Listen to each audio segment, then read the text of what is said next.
I thought organizing my sister's baby shower was my last chance to be part of the family, so I turned it into the stage where I exposed her affair with my husband, and the parents who helped her hide it. My folks hid the truth that my sister slept with my husband. I was destroyed to the core. So at her baby shower, I decided to give her a present that none of them would ever forget. Maybe the best place to start is with who I am and what kind of family I come from. My name is Taryn, and I have just stumbled onto the most crushing truth of my life. I always knew I wasn't the favorite. Nobody ever sat me down and said it, but you feel it in your bones. It's in the way your father's eyes soften for one child and harden for the other. In how your mother's voice lifts with pride when she talks about your sibling, and goes flat when she speaks to you. In every small decision where, somehow, you are always the one who can be ignored. My older sister, Livia, was the shining one. The gifted one, the one who deserved the best, the one whose smallest success became a major event. If Livia got an A, my father framed the report and showed it to every visiting neighbor. If I got an A, I got a polite nod before they went back to talking about Livia's future. I lived in the background of her spotlight. And somehow, I still loved her. I resented the pedestal, yes. I hated how my parents treated her like rare glass and me like spare furniture. But she was my sister. I kept telling myself it wasn't her fault, that it was our father and mother who had built this strange little altar around her. I clung to the hope that when we grew up, things would even out. Adult life, adult boundaries, adult respect. I was very wrong. 2 weeks ago, everything snapped. My parents invited us over for dinner to celebrate Livia's pregnancy. I was genuinely happy for her. She and her husband, Colin, had been trying for a while, and I knew how badly she wanted to start a family. So I said yes, even though that familiar knot settled in my stomach the moment I saw my father's number on my phone. That knot is an old feeling. It's the ache of being second choice in your own family. My husband, Rhett, came with me, like he always did. We'd been married 5 years, and he knew how complicated things were with my family. He'd held me while I cried about it more times than I could count. He always promised he was on my side. I believed him. Dinner itself was normal. We all sat around the table while my father practically glowed every time Livia spoke. My mother kept fussing over her, making sure she had enough water, enough pillows, enough admiration. They talked about baby names as if Livia had personally reinvented parenting. I smiled. I said all the right congratulations. I pretended it didn't sting when my father toasted the child who finally made us grandparents, as if I had never existed. Later, I excused myself to use the bathroom.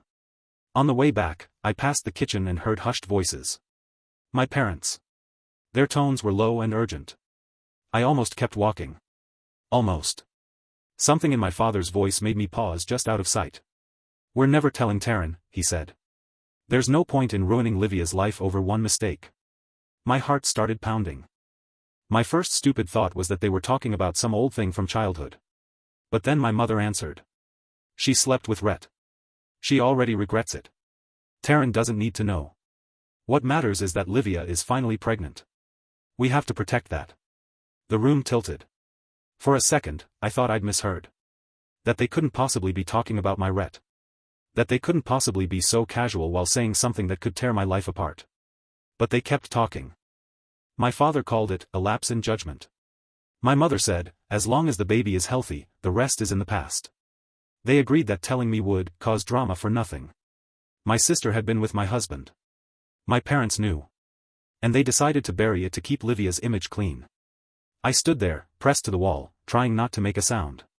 My whole body went cold and hot at the same time. It felt like my skin didn't fit anymore. My husband. My sister. My parents, calmly strategizing how to keep me in the dark. They chose her. Again. So easily. I don't even clearly remember how I left the house that night. I mumbled something about a headache, grabbed my bag and walked out. I didn't look at Livia, didn't meet Rhett's eyes, didn't hug my mother goodbye. I just left and drove aimlessly until the road blurred. For 2 days I moved through my own home like a guest. Rhett kept asking what was wrong, why I was so quiet. Every time he touched me, my skin crawled. Every time he smiled, I saw him with her. I couldn't force the words out. I couldn't yet. I lay awake at night, replaying the conversation, hearing my father say, her mistake shouldn't ruin her life, as if my life, my marriage, my trust meant nothing. Did my vows not matter? Did I not matter? I'd always felt like a supporting character in my own family. That night turned the feeling into fact. I didn't know whether to confront Rhett first, or Livia, or walk into my parents' house and scream the walls down. I didn't know if I wanted answers or if I just wanted distance. All I knew was that something inside me had cracked in a way that would never fully heal. That's when I wrote my first post online, just trying not to drown in it alone. Update 1. More than 2 weeks have passed since that dinner.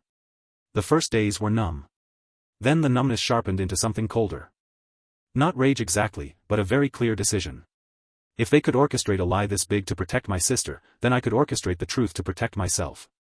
I didn't want a screaming match. I didn't want them to twist things until I ended up apologizing, as always. I wanted them to feel what they'd done. To watch their carefully polished version of reality fall apart in front of an audience. Revenge, yes. But I promised myself I'd keep it legal. A few days after my original post, my father called. His voice was bright, almost giddy. He wanted to know if I'd organize Livia's baby shower. Of course. Of course he did.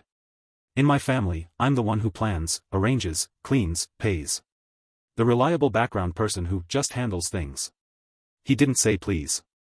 He just assumed. There was a long silence where I thought about hanging up. Instead, I smiled into the phone and said, "Sure, I'd be happy to." He sounded relieved. Delighted. He said Livia would be so grateful. I thought about how grateful she'd be when she opened my gift. But before I did anything public, I needed proof. Real, undeniable proof. Something they couldn't dismiss as a misunderstanding, something that wouldn't leave me questioning myself later. While Rhett slept, I became a ghost in my own house. I went through his phone. His laptop. Old backups he didn't know still auto-synced to the cloud. I expected to find maybe a few messages, some late-night chats that would hurt but not surprise me. What I found made my hands shake. There was a hidden folder on his phone, disguised with a boring name. Inside were photos of Rhett and Livia together. Some could have been mistaken for friendly, too close, too familiar, but others were unmistakably intimate, even though I won't describe them in detail. It was enough to make the context crystal clear. It hadn't happened once. It had been ongoing. I kept going. Text messages. Private emails. Old social media chats. Threads where Livia and Rhett discussed how careful they had to be so I wouldn't suspect anything. Jokes about me being too trusting. Plans for when to meet while I was working late. Then I found something that made my stomach twist even harder, messages between Livia and my father. My father had known. Not vaguely, not in passing. He was actively advising her to keep quiet, telling her that Taryn is too emotional, she'd ruin everything, insisting that what mattered was Livia's future as a mother. My mother chimed in with reassurance about how they'd handle me if anything ever slipped. Livia sent screenshots of these conversations to Rhett, telling him that my parents were on their side. Not on mine. Never on mine. I saved everything. Every picture, every thread, every smug little emoji. I backed it all up in multiple places. I printed some of it, just in case. I turned my hurt into folders, my heartbreak into files. I wasn't going to explode randomly. I was going to pick my moment. The baby shower was perfect for that. Update 2. Yesterday was the baby shower. If you'd walked in, you would have thought I was the proudest aunt in the world. I greeted guests, checked on the caterer, made sure the decorations matched the color scheme Livia wanted. People kept telling me how sweet I was to put so much work into it. They had no idea. My father floated around the room like the host of a televised event. My mother fussed over Livia's seat cushions. Livia basked in the attention, her hand resting on her stomach every few seconds as people laid gift after gift at her feet. I kept my breathing steady. My heart was pounding so hard I could hear it, but my smile didn't slip. The cake was cut. People clapped. Someone shouted for a speech. My father cleared his throat, ready to praise his beloved girl. I stepped in first. "I have a special gift for Livia," I said, loud enough for everyone to hear. Something very personal. All eyes turned to me. I walked over with a box I'd wrapped myself, expensive paper, silk ribbon, everything about it screaming, sentimental heirloom. Livia's eyes were shining as she took it. She actually hugged me. "Open it," I said. She did. Inside was a neat stack of printed photos. The ones that left no room for doubt. Shots of her and Rhett in situations no one could mistake for friendly. Nothing graphic, but intimate enough that every adult in the room instantly understood. At first her face went blank, as if her brain refused to interpret what her eyes were seeing. Then her lips started to tremble. The color drained from her cheeks. "What is this?" someone whispered behind me. I didn't answer. Instead, I reached for a cord I'd rigged near the gift table and pulled it. The decorative curtains behind Livia dropped away, revealing a series of enlarged images, carefully edited, cropped to keep things decent but unmistakable in their meaning. A visual timeline of betrayal. The room went utterly silent. Then the noise hit like a wave. Gasps. Shouts. Someone dropped a glass. Livia's husband, Colin, stared at the wall as if he could force it to show him something else. My father's mouth opened and closed with no sound. I took a step back so I could see all of them at once.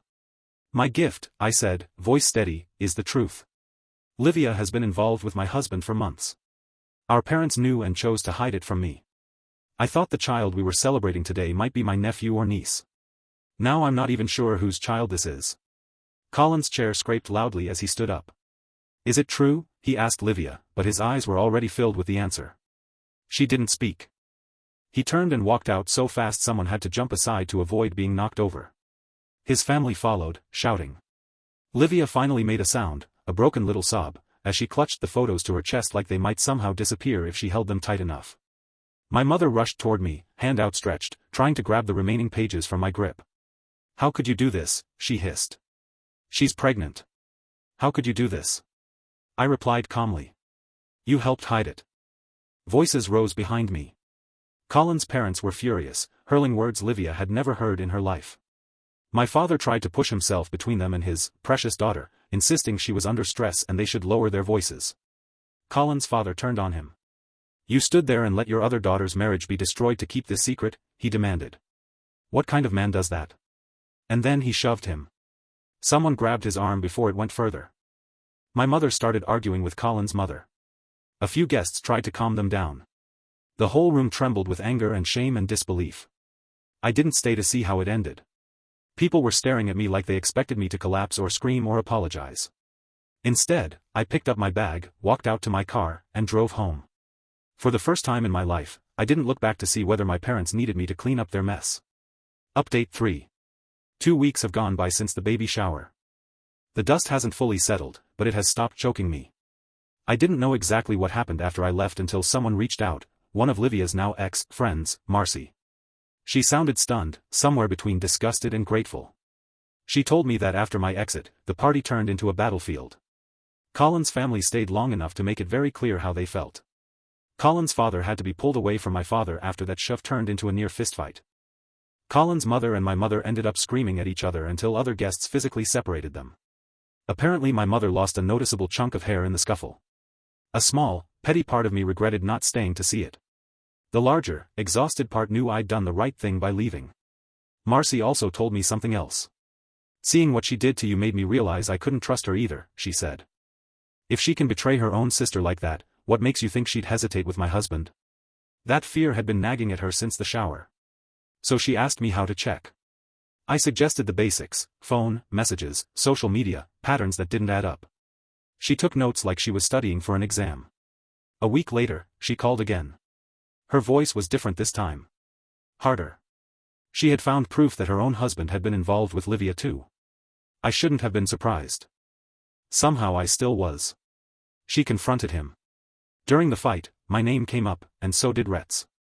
Her husband apparently decided that if his life was going to implode, he might as well pass the damage along. He drove straight to the small rental where Livia had been staying with Rhett after everything blew up. I wasn't there to see it, but Marcy described it with grim detail. He knocked. Rhett opened the door. One punch. Straight to the face. Rhett had dodged every emotional consequence for months. He finally failed to dodge a physical one. From what I hear, he's now threatening to sue over the punch. I can't bring myself to care. That's his circus. Colin has moved out and filed for divorce. There's a child involved, so his process is slower, more tangled. Mine was mercifully simple. As for me, I had the divorce papers drawn up as soon as I could and delivered them to Rhett. Later that day he came home to find all his belongings neatly placed outside on the lawn. I didn't slam any doors, didn't scream, didn't break anything. I just made sure not one sock of his remained in my space. He didn't bang on the door. He didn't demand to talk. He just loaded his things into his car and drove away.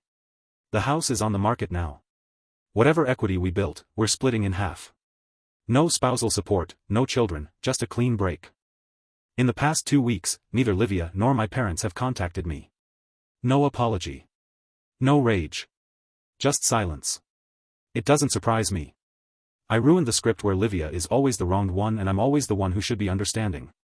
Silence is easier for them than accountability. Update 4. Time does strange things around disaster. On one hand, it feels like everything happened yesterday. On the other, it feels like I've been living like this for years. Livia's life hasn't magically fixed itself, no matter how hard our parents try to cushion her. The baby has been born. And because nobody trusts anyone anymore, a DNA test was done almost immediately. The results? The child isn't Rhett's. The father is Marcy's now ex-husband. The same man who punched Rhett in the face. He's filed for divorce too. Given everything that's come out, I wouldn't be surprised if there were more names in Livia's history we still don't know about. Colin's divorce has finally gone through. He got a fair outcome, no child support, no alimony, the shared house sold, and he's free to rebuild his life far away from my sister. Honestly, I'm relieved for him. He deserved a way out. Livia, meanwhile, has moved back into our parents' home with the baby.